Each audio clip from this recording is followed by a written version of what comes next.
Mari kita satu hati di dalam doa. Bapa di surga, di dalam nama Tuhan Yesus Kristus, hari ini kami bersyukur karena kami bisa menikmati firman Tuhan. Kami menikmati persekutuan dengan sahabat sejati kami, yaitu Tuhan kami dan Juru Selamat kami. Di dalam nama Tuhan Yesus Kristus, kami berdoa dan mengucap syukur. Haleluya. Amin. Puji Tuhan, hari ini kita akan bersama-sama merenungkan firman Tuhan yang saya beri judul Yesus adalah sahabat yang sejati. Firman Tuhan berkata di dalam Yohanes pasal yang ke-15 ayat yang ke-13 sampai dengan ayat yang ke-16.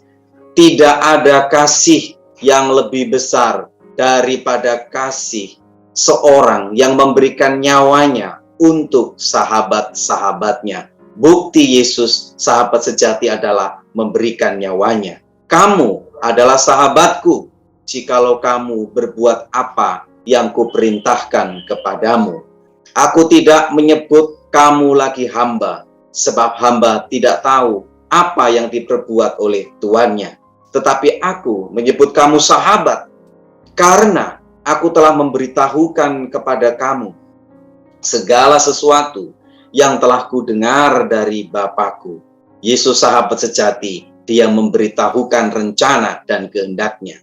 Bukan kamu yang memilih aku, tetapi akulah yang memilih kamu. Dan aku telah menetapkan kamu, supaya kamu pergi dan menghasilkan buah, dan buahmu itu tetap. Supaya apa yang kamu minta kepada Bapa dalam namaku, diberikannya kepadamu. Yesus sahabat sejati, Dia menjawab pergumulan kita. Melalui ayat ini kita belajar ada 3 bukti Yesus mengasihi kita sebagai sahabat.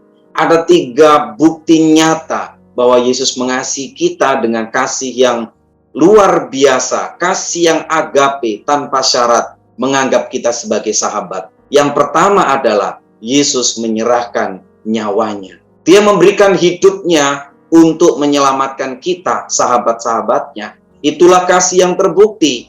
Kalau persahabatan dunia adalah persahabatan yang mungkin mencari keuntungan, mencari kehidupan sendiri, mencari keselamatan sendiri. Tetapi Yesus sebagai sahabat sejati, Dia memberikan nyawanya untuk menyelamatkan kita. Dia menaruh kasih setiap waktu dan ada di setiap waktu kehidupan kita. Tahukah kita semua bahwa kita tidak pernah ditinggalkan sendiri? Namanya Immanuel, artinya Dia selalu setia menemani kehidupan kita. Sehingga jangan pernah kita takut, jangan pernah kita merasa kesepian, jangan pernah kita merasa ditinggalkan. Tuhan Yesus adalah Allah yang setia, Dia sahabat sejati. Dia bukan hanya menyembuhkan kita, tapi Dia menyelamatkan kita. Dia memulihkan kondisi hati kita yang terluka karena Dia sahabat. Dia ada di dalam setiap waktu. Terkadang kita seringkali merasa sendiri. Terkadang kita seringkali merasa hidup kita dijauhi. Gak ada orang yang hiraukan kita. Tidak ada orang yang mungkin peduli dengan kita. Jangan pernah takut. Jangan pernah bimbang. Yesus sahabat sejati. Kalau nyawanya saja diberikan kepada kita, apalagi kemudian pemulihan, kuasa, kesembuhan, dan berkat lebih lagi akan menyertai kehidupan kita. Mari kita cari pribadi Yesus yang adalah sahabat sejati, karena Dia juga adalah Allah yang setia. Sahabat sejati menyerahkan nyawanya. Yang kedua, sahabat sejati menyatakan kehendaknya, menyatakan rencana-rencananya. Dia memberitahukan kepada sahabatnya apa yang akan diperbuat bagi kita yang percaya. Saudara-saudara sekalian, sahabat sejati adalah sebuah posisi dan status yang sangat berharga karena Dia menganggap kita bukan lagi hamba. Dia mengangkat kita menjadi sahabat. Kalau hamba duduk di luar, dia membasuh kaki tuannya, tetapi sahabat ikut masuk ke dalam rumah dan menikmati persekutuan yang indah, makan bersama-sama dan bercerita. Dia memberikan janjinya. Kalau hari ini kita mendengarkan perkataan dunia, Kita mendengarkan perkataan yang melemahkan. Kita mendengarkan perkataan dunia yang penuh dengan kabar-kabar yang tidak menentu, kabar-kabar buruk, kabar-kabar yang menyesatkan. Tapi dengarkan apa yang dikatakan sahabat sejati kita. Dia membisikkan di dalam hati kita sebuah perkataan yang berkuasa. Dia membisikkan di dalam roh kita sebuah perkataan yang membangkitkan iman, yang membangkitkan motivasi, yang melawan segala macam keraguan-raguan.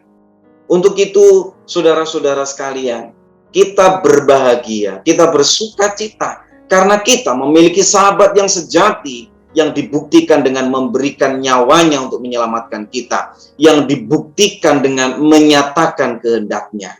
Kalau hari ini kita hidup di dunia, kita tidak tahu apa yang akan terjadi hari esok, bagaimana kehidupan saya, tapi Tuhan kita, Yesus kita adalah sahabat sejati. Dia memberitahukan rencananya, dia menyatakan kehendaknya di dalam hati kita. Dia tidak pernah merahasiakan sesuatu. Kita memang tidak tahu segala-galanya. Kita memang tidak bisa menyelami sahabat kita dengan terang benderang, tapi cukup pada waktu kita memberikan visi, pada waktu dia memberikan penyataan khusus, pada waktu dia membuka sebuah jalan, ada firman yang meneguhkan kita. Itu adalah sebuah bentuk kepedulian bagi kita yang adalah sahabat-sahabatnya. Saudara-saudara sekalian, kalau kita mau menjadi sahabat Yesus dan tetap menjadi sahabat Yesus, jangan pernah bersahabat dengan dunia.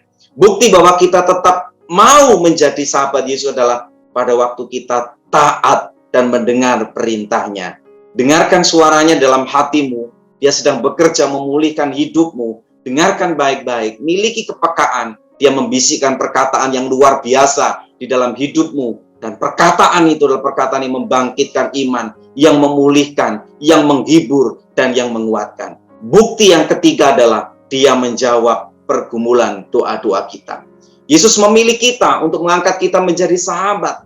Dia memiliki kuasa, dia memiliki otoritas ilahi.